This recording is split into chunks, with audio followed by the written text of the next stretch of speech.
Nunca, nem mesmo quando eu peco, nem mesmo quando eu caio, nem mesmo quando eu fracasso, nem mesmo quando as expectativas que eu construí, elas não se cumprem, nem mesmo quando aquilo que eu planejei alcançar, aquilo que eu prometi para o Senhor que não iria mais acontecer, acontece de novo. Independente das lutas, independente daquilo que, todo o esforço que eu fiz para que não acontecesse, aconteceu. Apesar das orações que foram feitas, apesar da busca diante do Senhor, apesar de um coração quebrantado, nós temos em Jesus Cristo esse amigo. A palavra do Senhor diz que ela é fiel, essa palavra é fiel, ela é digna de toda aceitação, que Jesus veio ao mundo para salvar os pecadores, dos quais eu sou o principal. E Ele manifestou a sua graça sobre o principal dos pecadores. Ele fará também isso conosco. Amém? Amém.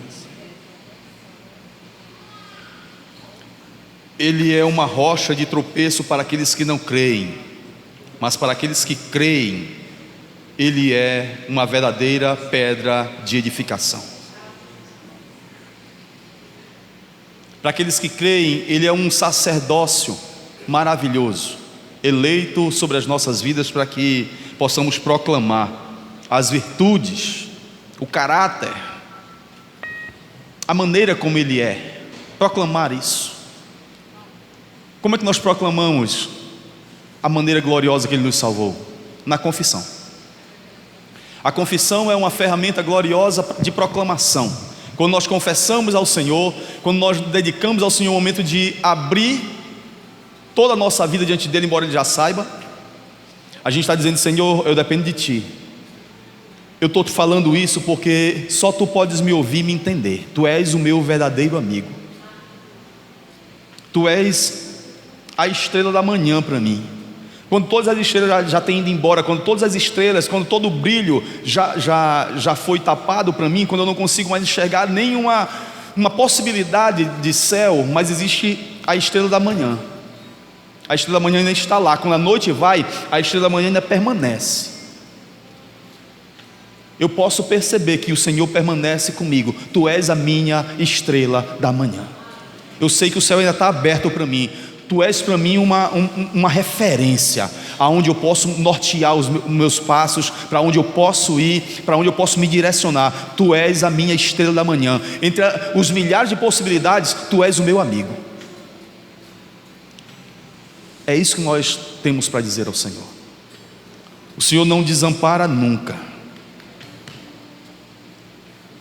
Esse é o momento da nossa confissão ao Senhor. Pastor, mas eu já fiz um momento de confissão ao Senhor. Que bom, que bom, que bom. Mas não se orgulhe disso, porque até o orgulho disso precisa ser confessado. Ah, pastor, eu nunca esqueço de fazer um momento de oração, de confissão. Eu nunca esqueço. Então, humilhe-se diante do Senhor para que isso não vire um orgulho. Oremos ao nosso Deus, e cada um de nós, de maneira silenciosa e humilde diante do Senhor, podemos colocar diante do Senhor toda dificuldade que nós temos, toda falha, todo o pecado, daquilo que nós temos lutado dentro de nós mesmos, a nossa guerra particular. O que eu faço é o que eu não quero, aquilo que eu quero, isso eu não faço.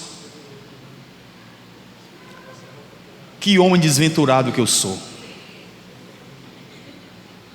O pecado que eu disse que não ia cometer mais ontem, hoje já voltei a fazer.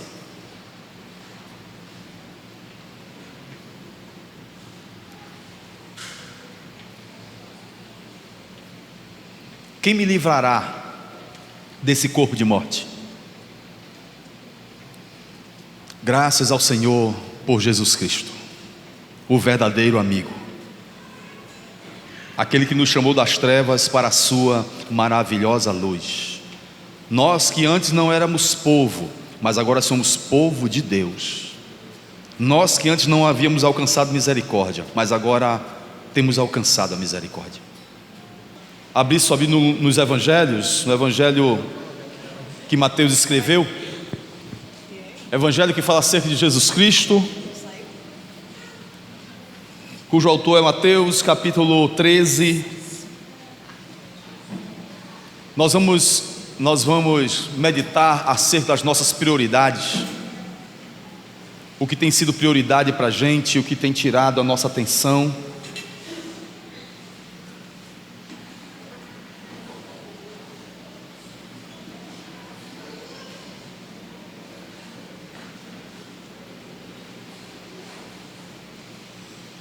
Enquanto as crianças estão ali se arrumando para sair também para um culto do outro lado ali da rua, pedir atenção na travessia delas ali. Nós que aqui ficarmos, vamos abrir nossas vidas em Mateus capítulo 13, a partir do versículo 44. Nós vamos ler o 44, o 45 e o 46. Eu não sei o que acontece, mas o número de crianças parece que cresce a cada domingo. Glória a Deus. Que maravilha, rapaz. Ou os crentes estão trazendo os filhos para os cultos, que não estavam trazendo antes, ou então esses meninos acordaram. Eles começam a não querer ir, aí fica difícil, vai e volta, mas depois se acostuma. Se acostuma com o que é ruim, pode se acostumar com o que é bom. E é bom que os irmãos tragam os seus filhos ao templo, para que aprendam do Senhor. Eu vi algumas pessoas que eu não sei o nome delas ainda.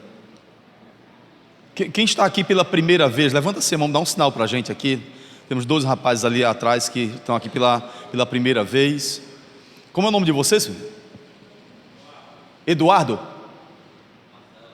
O Eduardo e o Marcelo estão conosco aqui pela primeira vez. Louvamos a Deus pela vida deles, e que o Senhor trabalhe na vida deles como tem trabalhado também na nossa, e que a palavra do Senhor para eles seja uma alegria, assim como tem também trazido alegria para a nossa vida. Os irmãos querem recebê-los na paz do Senhor. Se é verdade, digam: sejam bem-vindos. Amém. Glória a Deus. Quem mais que está aqui nos visitando hoje? Ali atrás tem... Qual o teu nome, filho? Orlando. Mas já esteve aqui com a gente, não foi? Acho que uns 2 domingos atrás.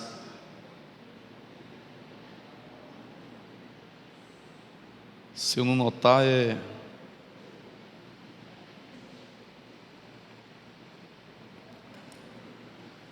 o Orlando também está conosco.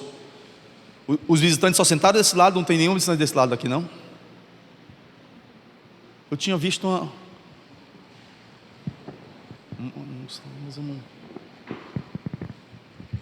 Como é o nome dessa moça atrás de você, de Jaeli? Já esteve aqui também com a gente uma vez, não foi? Me lembra o teu nome aí, filha? Maria Domingas. Meu Deus. É que a memória é muito pequena.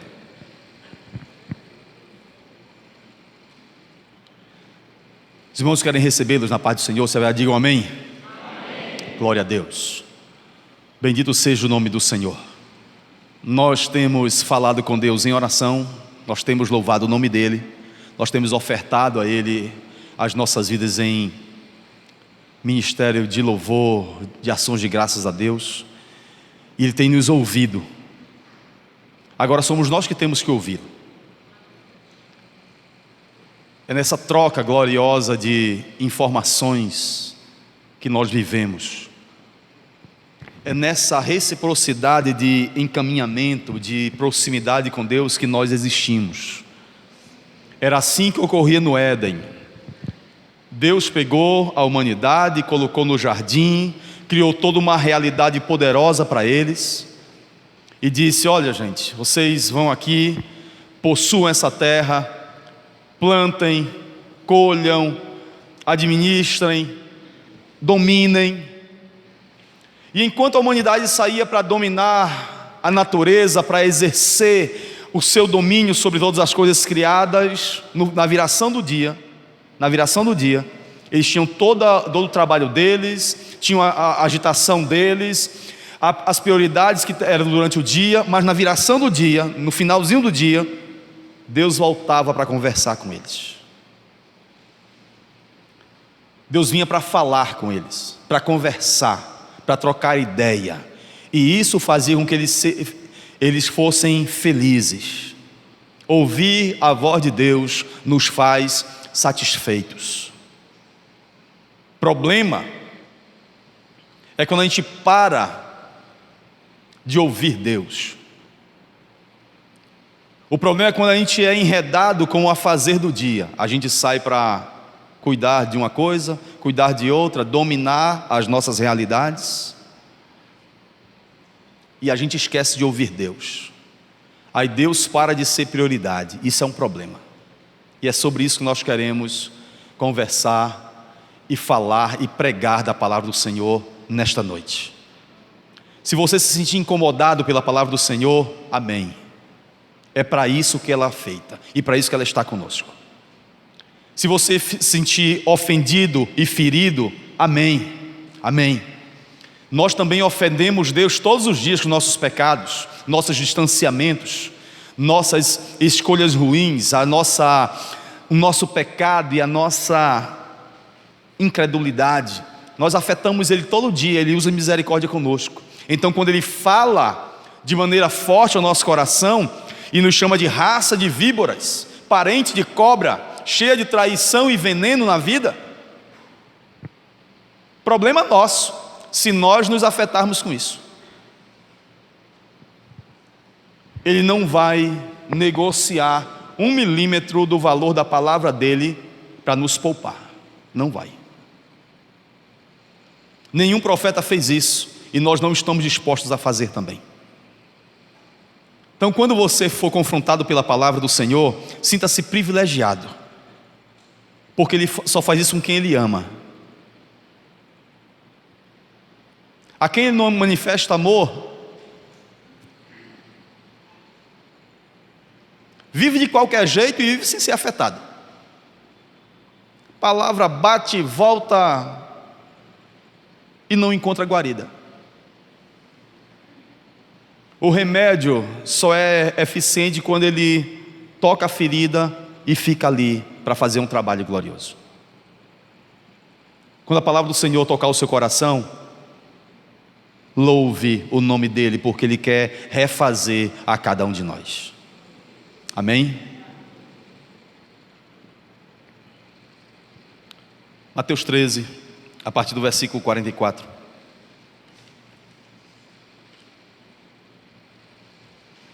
Até o versículo 46 diz assim: o reino dos céus é semelhante a um tesouro oculto no campo, o qual certo homem, tendo achado, o escondeu. E transbordante de alegria vai, vende tudo o que tem e compra aquele campo. O reino dos céus é também semelhante a um que negocia e procura boas pérolas, e tendo achado uma pérola de grande valor, vende tudo o que possui e a compra. Amém. Nós temos duas realidades, duas parábolas que encerram o mesmo ensino com duas realidades. A primeira realidade é que o tesouro está ali num campo e está oculto no campo. E uma pessoa, um homem, encontra, esbarra nele, descobre. Não se sabe de que maneira, se ele estava desmatando, não se sabe se ele estava fazendo uma broca, não se sabe se ele estava passando um trator, não se sabe o que ele estava fazendo, mas ele encontrou. Talvez a sua prioridade fosse cultivar qualquer hortaliça, talvez a sua prioridade fosse abrir campo para criar gado, Talvez a sua prioridade, a sua visão e o seu sonho fosse outro, mas ele encontrou uma coisa extraordinária. E a palavra que é usada para essa coisa extraordinária é polítemos. Uma coisa de um valor incalculável, um valor extraordinário, uma coisa valiosíssima. Polítemos. Poli é muito, vários. Temos significa valor. Uma coisa muito preciosa. E ele esbarra naquilo que é mais precioso. Talvez ele estivesse procurando uma outra coisa, mas ele esbarra com uma coisa tão preciosa que ele esconde. Ele não diz para ninguém. Mas ele faz de tudo para adquirir aquele campo. Ele vende tudo o que tem e compra aquele campo. Talvez não fosse a sua procura, talvez não fosse a sua prioridade, mas depois que ele encontra, a prioridade dele é se desfazer de tudo quanto tem para ficar com aquilo que é mais precioso.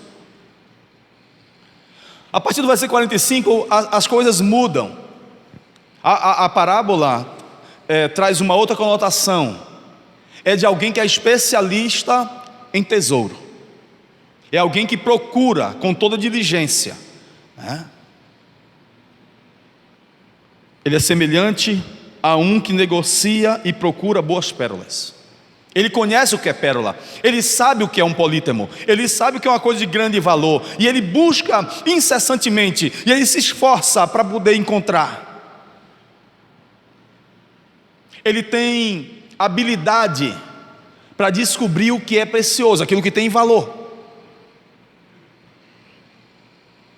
E tendo achado uma pérola de grande valor, e ele percebe, e ele sabe que aquilo tem um valor incalculável, aquilo é extraordinário para ele. E se ele conhecia o que significavam pérolas preciosas, ele sabia que aquilo que ele havia achado, o que ele havia encontrado era uma coisa que ele nunca tinha visto, ou então não a quantidade que ele tinha encontrado. A mesma coisa. Ele vende tudo o que possui e a compra. Ele vende tudo o que possui e a compra.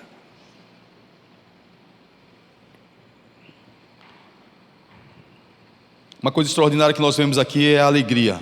A alegria de encontrar algo de grande valor. Nós temos encontrado em Jesus Cristo algo extraordinário. Nós temos percebido que Ele é o grande polítemos da nossa vida. Nós temos percebido que sem Ele nós não temos nenhum acesso à esperança, mas muitas vezes nós não temos deixado tudo, nós não temos nos despojado de tudo para ficar apenas com Ele. E esse é o grande desafio nosso.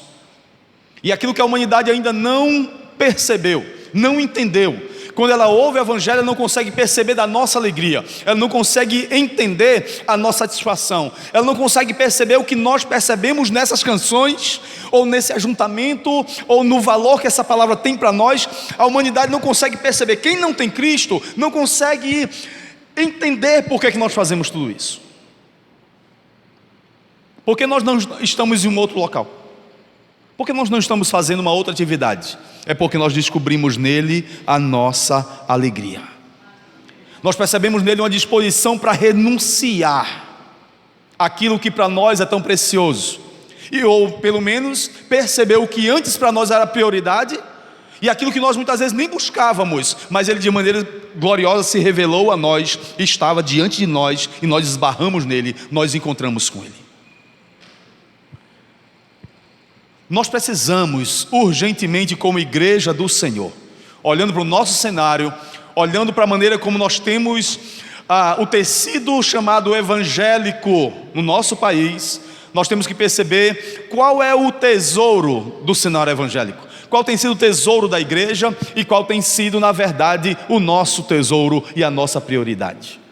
Nós temos que analisar friamente estas coisas, porque nós temos diante de nós metas, né?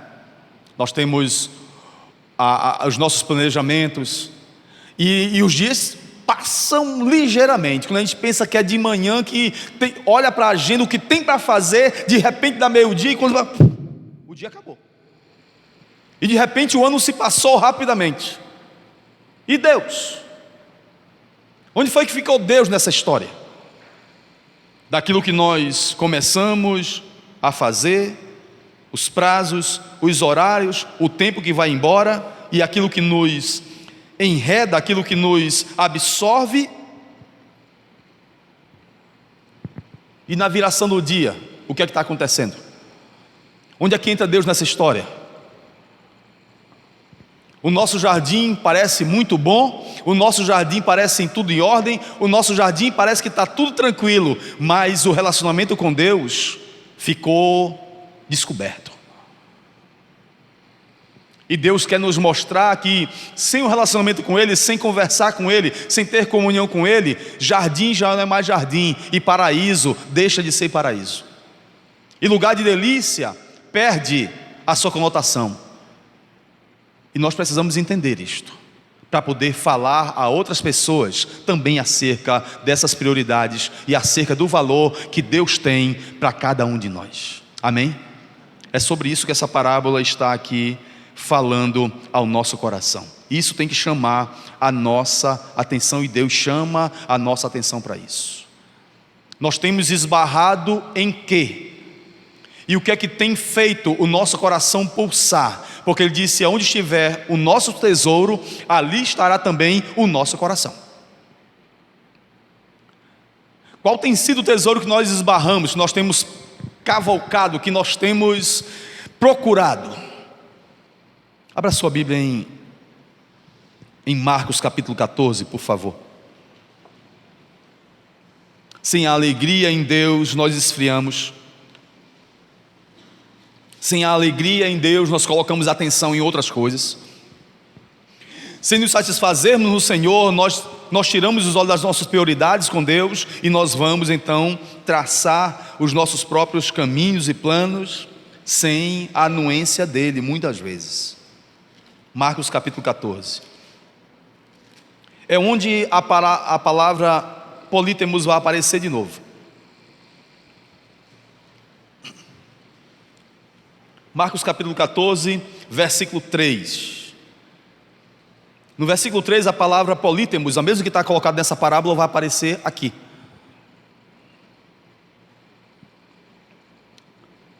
Marcos 14, 3 diz assim: estando ele em Betânia, reclinado à mesa, na casa de Simão, o leproso, veio uma mulher trazendo um vaso de alabastro.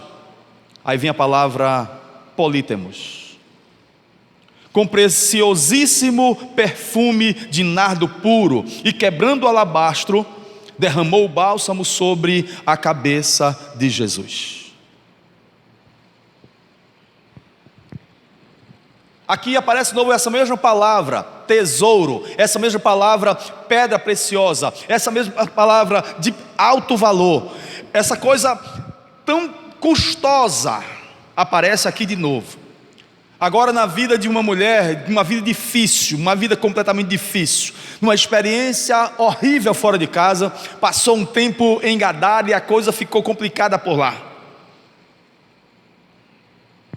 Mas ela volta para casa e nessa oportunidade, na casa de Simão, Lázaro também foi convidado junto com as suas irmãs, e uma delas está ali. E o que era salário de um ano inteiro? Aí você pensa no seu trabalho, você pensa no que você faz, você pensa na sua renda, você pensa naquilo que é sustento da sua vida, e você projeta então de janeiro a dezembro tudo que é lucro seu, tudo que é dividendo, tudo que aquilo para você é recurso para permanecer de pé durante um ano. Essa mulher estava com o seu futuro ali.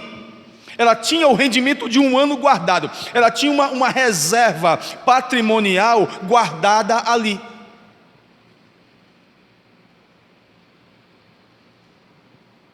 É como se você tivesse a possibilidade de guardar todo o seu salário, os seus empreendimentos durante a receita de um ano inteiro. E você tivesse: eu tenho aqui um ano, um futuro inteiro aqui resguardado. Eu estou tranquilo. E nessa tranquilidade eu estou aqui absoluto. Mas quando ela viu Jesus, quando ela entendeu quem ele era, quando ela percebeu a majestade dele, quando ela entendeu que era o Messias, quando ela entendeu que era o Filho de Deus, quando ela entendeu que ele era a expressão exata de Deus na terra, quando ela percebeu que era seu amigo, a resposta do anseio da sua alma, quando ela entendeu que Jesus era o tesouro maior da sua vida, ela quebra o seu futuro, ela expõe o seu futuro, ela pega suas garantias e coloca diante dele, quebra o vaso daquela pomada, um perfume tão caríssimo, e unge a cabeça e os pés de Jesus. 300 denários, para alguns jogado fora, mas para ela era a expressão exata da sua rendição aos pés daquele que era maravilhosíssimo, preciosíssimo, a redenção da sua vida, aquilo que de mais valor estava diante dela, ela se rendia totalmente a ele. Muitas vezes nós preparamos nosso futuro, resguardamos nosso futuro, planejamos nosso futuro, nos preparamos para o futuro e queremos garantias para o futuro e corremos atrás do futuro e nos especializamos em tantas coisas para o futuro. Mas muitas vezes nós não temos a decência e muitas vezes não conseguimos colocar diante do Senhor aquilo que para nós é segurança. Nós queremos uma segurança em nós, nós queremos uma garantia de segurança, nós queremos algo que seja palpável, que a gente consiga dizer assim: eu estou seguro. Mas para Maria não, aquele perfume não era a sua segurança, aquele perfume não era a sua aposentadoria, aquilo não era nada para ela quando ela conheceu Jesus. Quando ela conheceu Jesus, tudo que era importante antes passou a ser nada comparado à grandeza da maravilha que emanava dele. As suas prioridades começaram a ficar diferentes. A vida que ela havia levado e as dificuldades que ela havia enfrentado em Gadara ficaram para trás. A vergonha, a incerteza, os traumas, os medos, as inseguranças ficaram para trás, porque diante dela estava o Deus que a sua alma amava. De repente não havia mais medo, de repente o futuro não tinha mais nenhuma desesperança, e de repente não havia mais insegurança, e de repente tudo estava resolvido, porque Jesus estava ali diante dela. O céu se abriu diante dos seus olhos e ela conseguiu entender a mensagem exata de Deus na frente dela ali. Deus está aqui e Deus está comigo. Deus caminha na minha frente. Deus está e eu vou confiar. E ela pegou a sua vida e entregou ali. Ela pegou o seu futuro e colocou aos pés dele. E muitas vezes quando nós estudamos a humanidade hoje, nós sabemos que a doença que afeta a humanidade é a incerteza do futuro.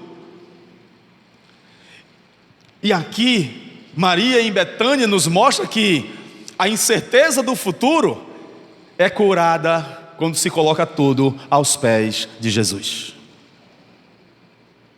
Algumas igrejas ou algumas pessoas, alguns líderes, alguns pastores utilizam esses versículos para arrancar dinheiro das pessoas, para dizer que você dê o seu salário do ano todinho para eles. Mas não é isso que essa passagem diz. Essa passagem não está dizendo para você pegar o seu recurso do ano inteiro e trazer para a igreja. Essa palavra não está dizendo para você encher um envelope de dinheiro e trazer para cá porque Jesus já seu tudo. Não, essa palavra está dizendo acerca de prioridades, envolvimento e dependência de Deus. Essa mensagem está dizendo que ou é Ele ou é nada. O saco de dinheiro não é capaz de encobrir o brilho da majestade que Ele tem. O saco de pecado e de vergonha dessa Maria, que passou uma vida de fracassos e tropeços e uma vida que ficou com muita má fama, ela retorna para casa e ela pega a sua vergonha, enfia num saco e vai depositar aos pés do seu Senhor, porque ela sabe que ali há ternas misericórdias, uma fonte maravilhosa de bondade que jorra dele, do seu olhar, da sua vida, emana do seu coração, um lugar onde ela pode se refugiar e dizer: eu vou ser reconstruída aos pés dele. E todo o meu futuro vai ser reelaborado, vai ser redirecionado, porque eu sei que dele jorra a vida para mim. Se alguém aqui lida com incerteza ou insegurança, ou então o amanhã, o futuro, é um desafio que não está sabendo lidar, está na hora de você quebrar um vaso de perfume caríssimo aos pés dele. Está na hora de você pegar toda a pressão que o futuro traz e toda a ansiedade que a vida lhe reserva e você juntar tudo num saco e colocar aos pés da cruz. Porque Ele está aqui nessa noite para ouvir a nossa oração. Ele está aqui pela sua palavra para trazer esse recado para nós. E uma grande certeza da sua palavra para nós hoje é que nós o desonramos quando o amanhã brilha mais forte com aquela luz acesa, grave, vermelha, de alerta, aquela luz que pisca e diz: eu estou te esperando aqui. Essa luz do amanhã, da incerteza, da instabilidade, da desesperança, que diz assim: olha, eu estou aqui te aguardando. Está na hora de você colocar os seus olhos no brilho da glória de Deus. Ele é o Senhor do tempo, Ele é o Senhor da história, Ele é o Senhor da sua vida. Quando o relógio, ele te observa e você não consegue tirar o olhar do relógio, porque as horas passam, o tempo passa e você não avançou 1 centímetro, o tempo passa e você não consegue dormir, o tempo passa e você não consegue descansar, tira o olho do relógio, olhe para Jesus. Ele é o Senhor da tua história. Ele sabe tudo o que você passa. Foi isso que Maria aprendeu. Foi isso que Maria aprendeu. Porque Maria, talvez sua prioridade tenha sido outras. Talvez ela tenha ido para essa reunião na casa de Simão com outro pensamento. Mas ela de repente, como o homem da primeira parábola, esbarrou em Jesus. Ela esbarrou em Jesus, encontrou com ele ali. E tudo que era incerteza acabou quando ela encontrou com ele. Tudo que era desesperança teve fim quando ela encontrou com Jesus. O que tem sido precioso para nós, que nós podemos desapegar e colocar diante da grandeza do seu nome? Eu quero convidar você para abrir a sua Bíblia em Filipenses, capítulo 3.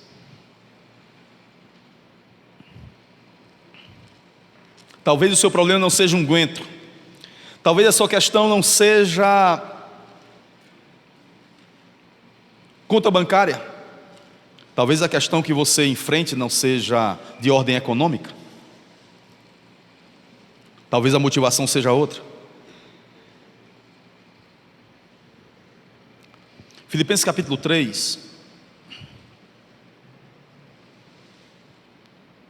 Nós vamos ler a partir do versículo 5. Na verdade, a partir do versículo 4. Nós vamos falar acerca de Paulo. E Paulo é que ele coloca aqui, Filipenses 3, 4. Eu bem que poderia confiar também na carne. Se qualquer outro pensa que pode confiar na carne, eu ainda mais.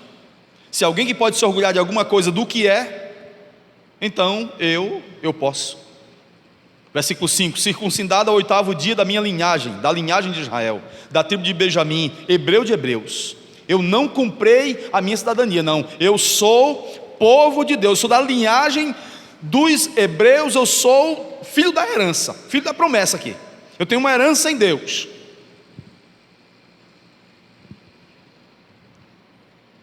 Quanto à lei, eu sou fariseu. Se tiver alguém que saiba a lei, eu sei.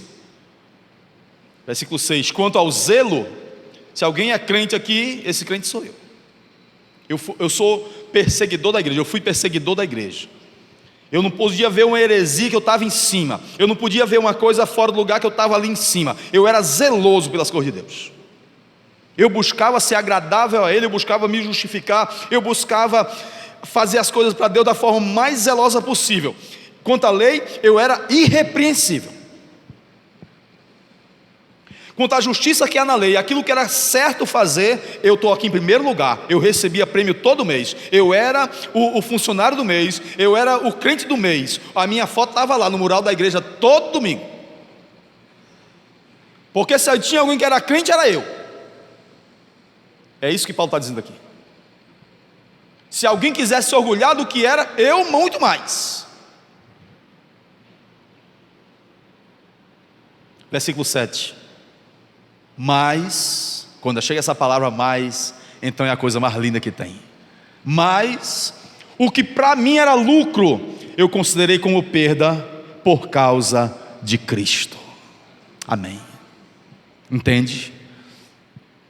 Paulo representa a segunda pessoa da parábola, aquele que buscava, aquele que era especialista em saber o que era a vontade de Deus. Paulo era especialista em conhecer quem era o Senhor. Paulo era especialista em saber qual era a revelação de Deus. Paulo era especialista em saber o que era precioso para Deus. E ele estava especializado em fazer aquilo que mais agradava a Deus aos seus olhos. E ele se justificava, e ele se orgulhava disso, do seu saber, da sua capacidade, da sua performance. E ele sabia identificar o que era precioso, o que não era, o que era correto, o que não era. Ele sabia identificar aquilo que agradava a Deus, o que não agradava a Deus. Ele era zeloso, aquilo que estava no lugar e aquilo que estava fora do lugar. Ele era irrepreensível quando aquilo que era justiça da lei, o que era certo fazer pela lei. Mas a palavra do Senhor diz: quando ele conheceu Jesus, tudo isso que para ele era tão precioso, era tão valoroso, não valia mais nada diante do brilho da glória que deixou ele cego no caminho de Damasco. Ele percebeu que diante da fidelidade da verdade que havia em Cristo, o zelo dele era nada. E diante do conhecimento da revelação, da grandiosidade de Deus, o que ele sabia não valia nada, era esterco. O que ele havia conseguido como performance irrepreensível e obediente à palavra de Deus, quando ele olhou para a perfeição de Cristo, ele percebeu que ele era um dos miseráveis pecadores. O mais miserável dos homens era ele. Ele percebeu que todo orgulho, que toda aquela empáfia, aquela audácia dele, aquele rompante dele não valia nada, porque ele conheceu aquele que é perfeito. Avança um pouquinho para Colossenses. Colossenses capítulo 2, o versículo 9. Quando aquela luz, o brilho daquela glória, aquela coisa preciosíssima, aquela coisa de grande valor, brilhou diante dele no caminho de Damasco, ele percebeu que nele não havia bem nenhum, a não ser o pecado. Quando o brilho da glória do céu manifestou-se diante das suas incertezas e do seu zelo diante da glória de Deus, ele percebeu que ele não valia nada. Ele percebeu-se, Colossenses 2, versículo 9, diz assim: portanto nele habita corporalmente, não é virtualmente, não é de maneira irreal, não, é uma coisa real. Nele habita corporalmente toda a plenitude da divindade. Aquilo que eu queria conhecer, aquilo que eu pensava que eu sabia, aquilo que eu pensava que dominava, aquilo que para mim era segurança, eu percebi que não valia nada, quando eu percebi que em Jesus reside toda a plenitude, a totalidade do ser de Deus. Deus estava ali. E tudo aquilo que eu pensava que era especialista, eu não era nada diante da grandeza de um Deus que estava ali me buscando.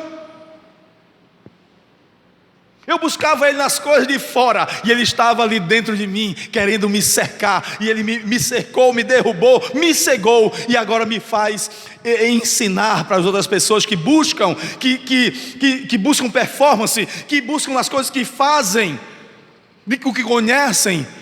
Eu estou ensinando para vocês que busca o Senhor, busca o Senhor. Eu era da linhagem, eu era hebreu de hebreus, eu tinha uma carreira, eu tinha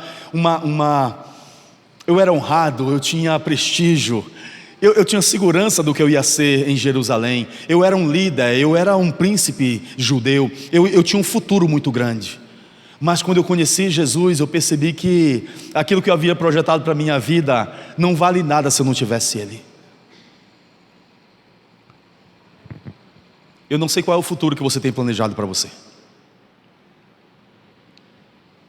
Eu não sei quais são as coisas que você se orgulha de ter, ou de ser, ou de conhecer, de saber e de dominar. Mas eu quero dizer para você que todo conhecimento sem Jesus não vale. E toda sabedoria e toda performance daquilo que você sabe fazer sem Jesus não vale nada.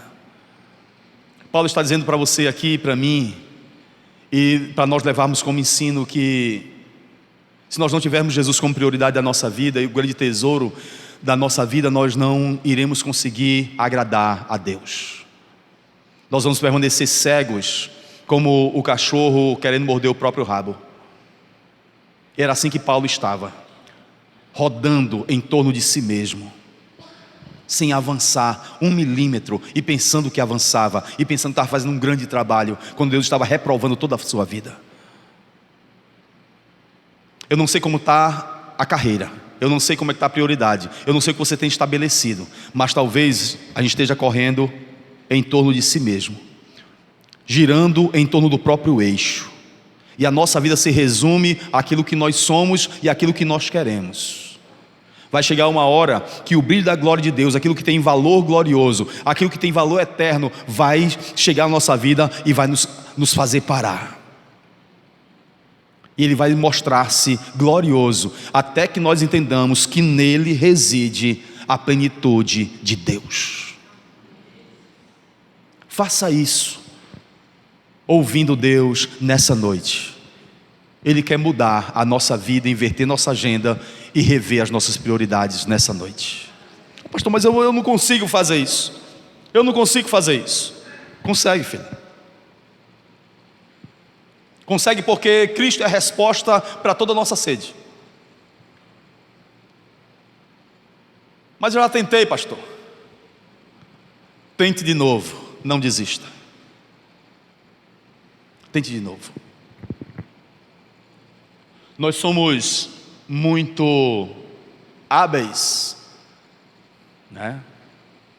E eu dou o exemplo do futebol porque eu gosto. A gente muitas vezes passa 2 horas vidrado na TV, ou vai para o estádio, e para outros não é futebol, para outros pode ser internet, para outros pode ser, qual seja a sua luta, seja farra, seja gandaia, seja pornografia, seja infidelidade, seja o que for, a luta que nós atravessamos. E muitas vezes nós dizemos, mas eu não consigo estabelecer isso grande prioridade. Consegue. Porque se alguém fizer uma grande ameaça, ou lhe der uma grande recompensa, você para de fazer.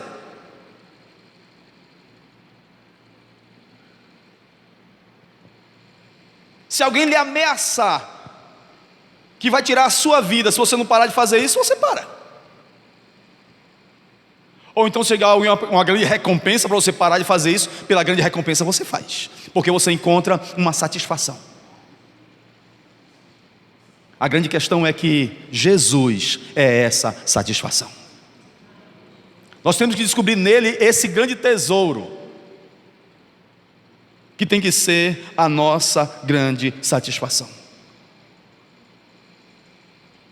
Romanos capítulo 6, veja isso. Romanos capítulo 6, abra lá, nós vamos ler o versículo 12 a 14.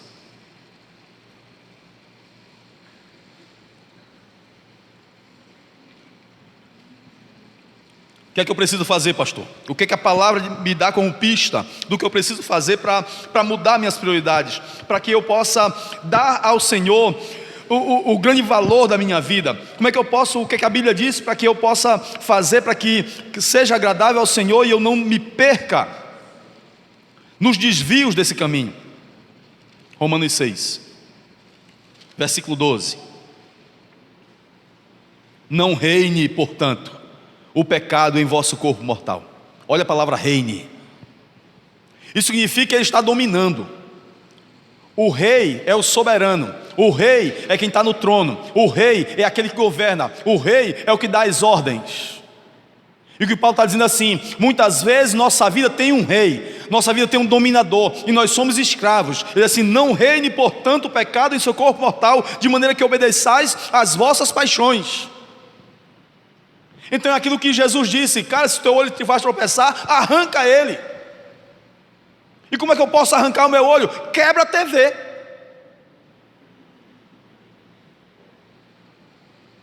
Diminui os aplicativos. Apaga eles.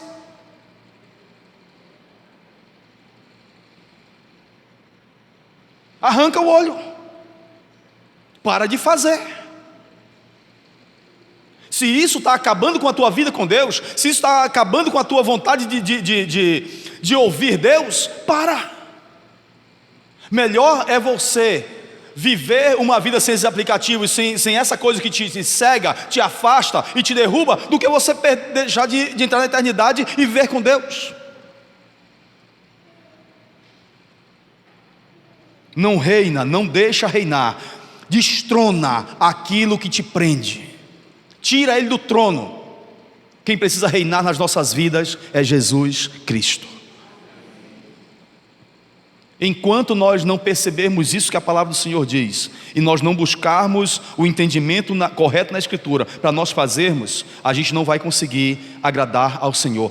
Versículo 13: nem ofereçais cada um os membros do seu corpo ao pecado, como instrumentos de iniquidade, mas oferecei-vos a Deus, como ressurretos dentre os mortos, e os vossos membros a Deus, como instrumento de justiça.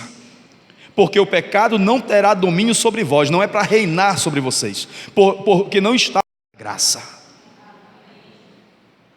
Quem tem que reinar é aquilo que é mais precioso para a nossa vida. Como é que eu posso fazer isso, pastor? Como é que eu posso destronar as minhas paixões? Como é que eu posso parar de obedecer às minhas próprias paixões? Como é que eu posso ter vitória sobre isso na minha vida? Como é que eu posso ser agradável a Deus e parar de ouvir as misérias dessas coisas? Como é que eu posso permanecer diante do Senhor? Primeira coisa, filho, é a gente agradecer a Deus pelas dificuldades que nós muitas vezes passamos, e começar a agradecer por aquilo que não nos escraviza. Como assim, pastor? Comece agradecendo a Deus por aquilo que não lhe escraviza. Detectou o que está escravizando, determinou o que é rei, determinou o que está reinando, então comece a agradecer a Deus pelo que não está reinando. Agradeça porque não é o crack, agradeça porque não é marginalidade, agradeça porque não é o roubo, agradeça porque não é a homossexualidade, agradeça porque não é a infidelidade, é uma outra coisa, mas agradeça pelo que não escraviza. Agradeça por aquilo que para você não é problema. Comece logo agradecendo ao Senhor por aquilo que você não enfrenta, por aquilo que você já foi poupado. Agradeça porque não é um câncer, agradeça porque não é depressão, agradeça porque não é tristeza profunda, agradeça porque não é uma tendência suicida. Agradeça a Deus por aquilo que não lhe domina. Reconheça o agir dele em você, reconheça que ele está trabalhando na sua vida, ele tem libertado e livrado de muitas outras coisas que outras pessoas estão passando, e que é problema para outros. Escravizados em muitas outras coisas que nós não somos, e nós já devemos começar por aí, a agradecer por aquilo que não nos domina, e saber e reconhecer que Ele está trabalhando em nós e nos livrando de muitos percalços. E quando nós entendermos isso, nós saberemos como lidar e tratar e ajudar outras pessoas que passam por tribulações em áreas diferentes e lutam para agradar a Deus com problemas em áreas diferentes. Pessoas que querem muito servir a Deus, mas a homossexualidade não deixa. Escravos. Pessoas que querem muito servir a Deus, mas a droga domina a mente e o coração, e a satisfação deles ainda está ali. querem muito servir a Deus, viver em paz com o Senhor e descobrir uma vida de felicidade, mas a tristeza profunda faz com que eles queiram tirar a própria vida deles, porque não conseguem ter satisfação e conseguem encontrar uma esperança.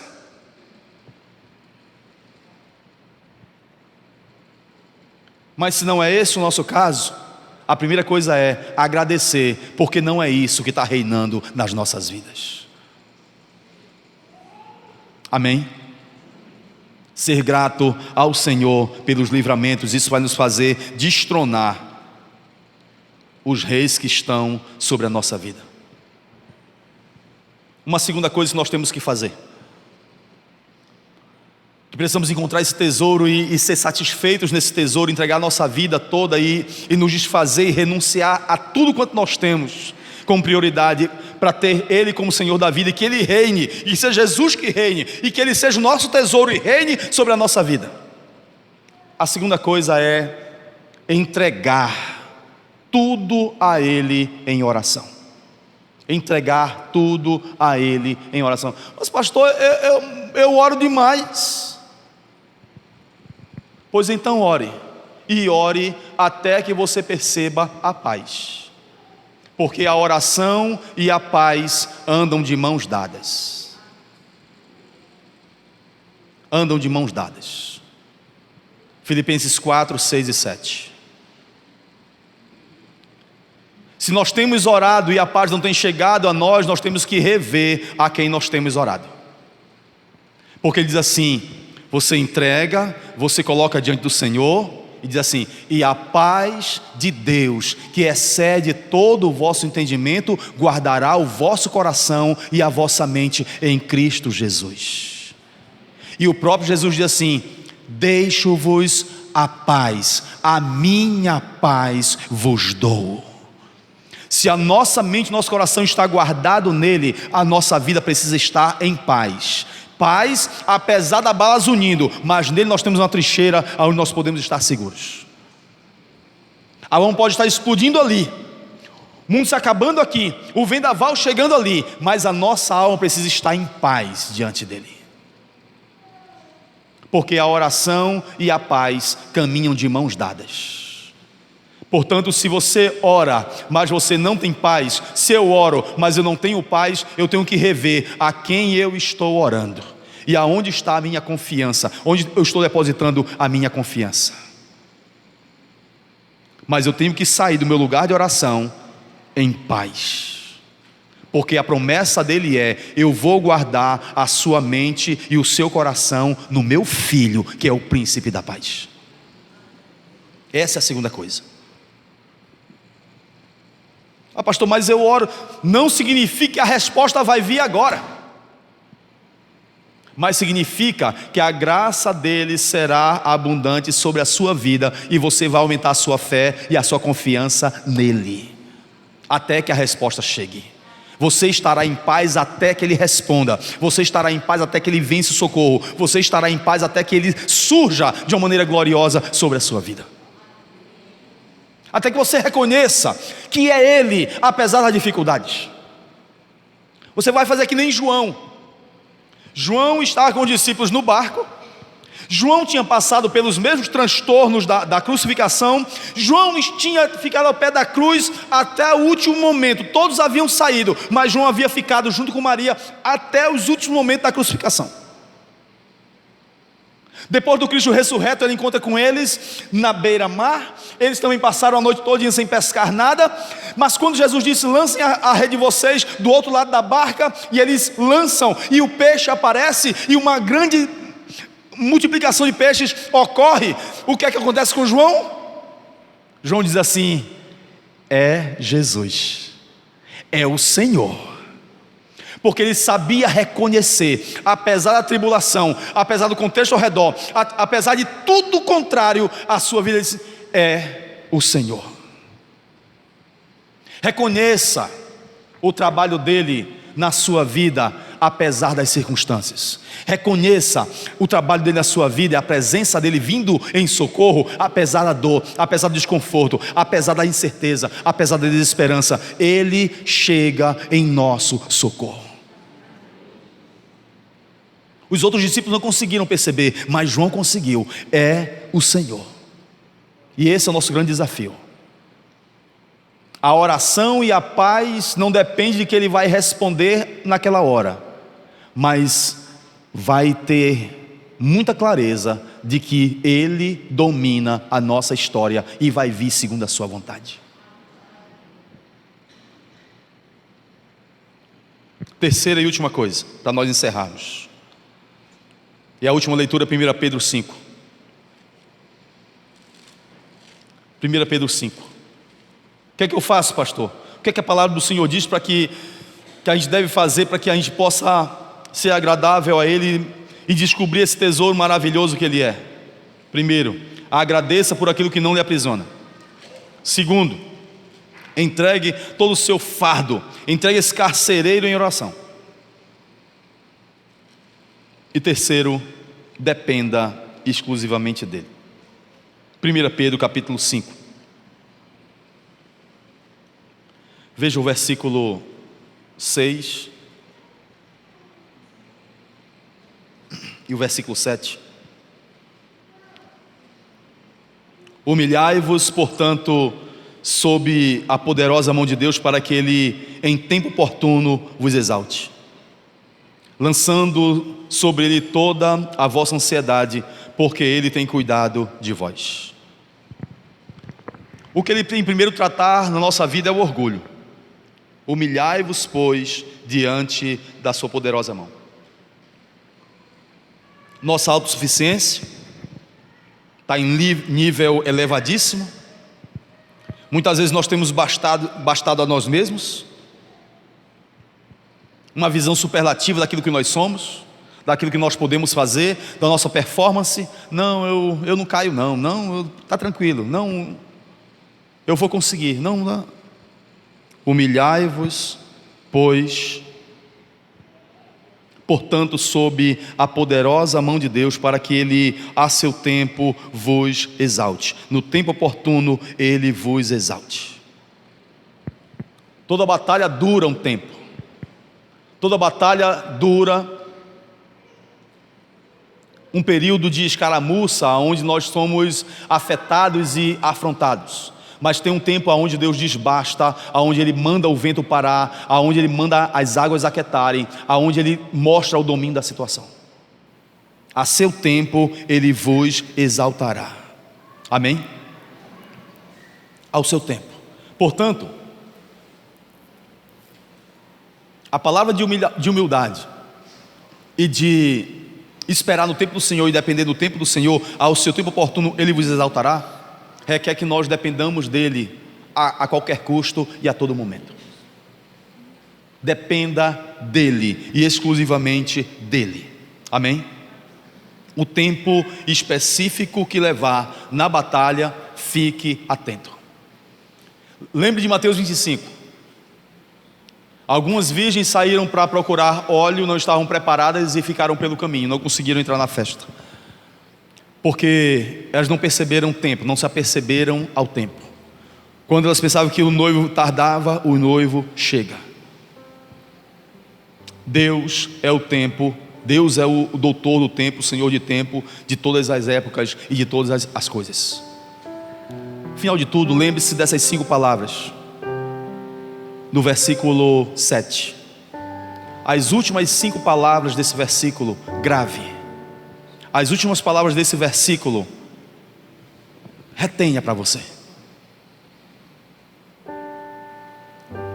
Ele tem cuidado de vós.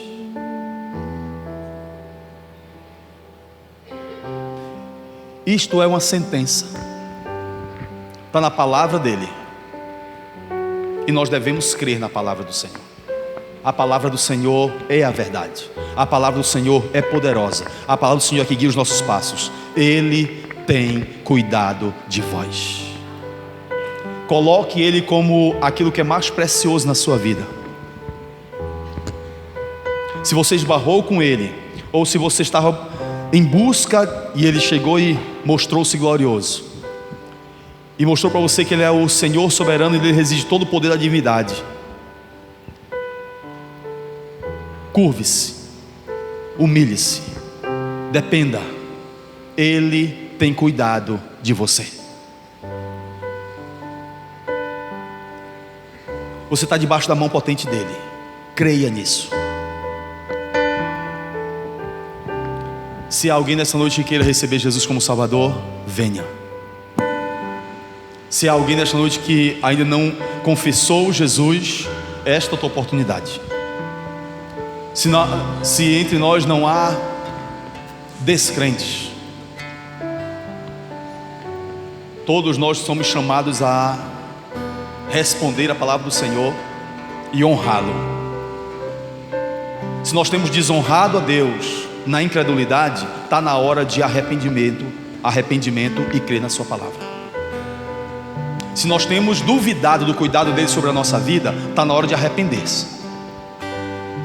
Se nós temos deixado que haja um rei diferente dele, além dele, na nossa vida, nós temos que nos converter nesta noite e destronar esse rei que nos afeta, que nos escraviza, e dizer: não, eu não sou mais escravo, eu não sou mais servo, agora eu sou amigo de Jesus, porque tudo que ele recebeu do Pai, ele me deu a conhecer. Eu agora sou livre, eu agora sou filho, eu sou raça eleita, eu sou um sacerdócio real, eu sou nação santa, eu sou povo adquirido de Deus, e eu não abro mão de tudo que ele conquistou para mim.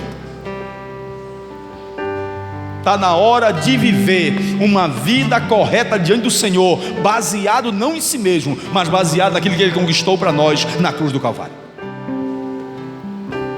Não reine o pecado em nosso corpo mortal, mas que reine Cristo nas nossas vidas. Você é convidado nesse momento a orar. Ore ao Senhor agora. Este é o momento da conversão, que nós temos que responder um apelo da palavra do Senhor. Aonde tem estado a fonte da nossa satisfação? Nós temos nos satisfeito em quê? Nós temos gasto tempo em quê? O que é que tem edificado a nossa vida e nós temos tido elegido como tesouro na nossa caminhada? Deus tem ficado aonde?